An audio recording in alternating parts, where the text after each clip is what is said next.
Doctor साहब ये बताइए कि दवाइयाँ कब लेनी पड़ सकती हैं?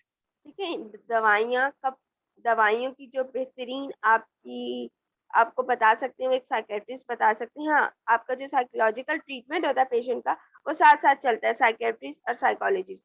लेकिन अगर आपके माइनर बहुत छोटे से इश्यूज़ हैं, स्ट्रेस इश्यूज़ हैं, कुछ एकेडमिक इश्यूज़ हैं, थोड़े बहुत एंग्ज़ायटी एक मॉडरेट लेवल पे, उस वक़्त तक तो आप जो है अपनी चीज़ों को बआसानी खुद से या अपने एक थेरेपिस्ट की मदद से चीज़ों को कवर अप कर सकते हैं। लेकिन वो आपका थेरेपिस्ट जब आपके टेस्ट करता है, साइकोलॉजिस्ट भी अगर आप उसके पास जाते हैं, वो आपका केस हिस्ट्री लेते हैं, आप मसला सुनते हैं, आपकी असेसमेंट करते हैं, फिर वो रिकमेंड करते हैं कि आपको मेडिकेशन की ज़रूरत है, तो फिर वो आपको किसी साइकियाट्रिस्ट को रेफर कर देते हैं और फिर वो बेहतर तौर पे आपको मेडिसिन का बताता है।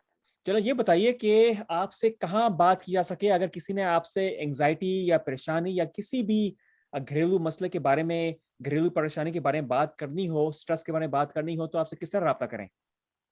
जी, बिल्कुल, आप मेरी इसी वीडियो के नीचे मेरा माय लाइफ डॉक्टर्स का जो प्लेटफ़ॉर्म है, उसके थ्रू सेशन बुक कर सकते हैं। लिंक जो है इसी वीडियो के नीचे मौजूद है।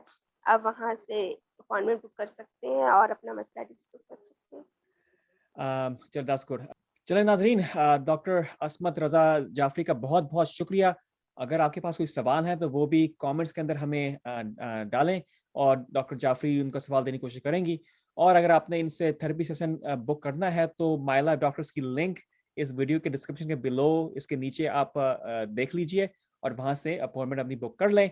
इंशाअल्लाह एंग्ज़ायटी, स्ट्रेस और परेशानी और घरेलू मसले मसाइल बहुत ही मुज़र हो सकते हैं, तो इसका हल हमें चाहिए। चलिए नाज़रीन, इंशाअल्लाह दोबारा मिलेंगे। अल्लाह हाफ़िज़।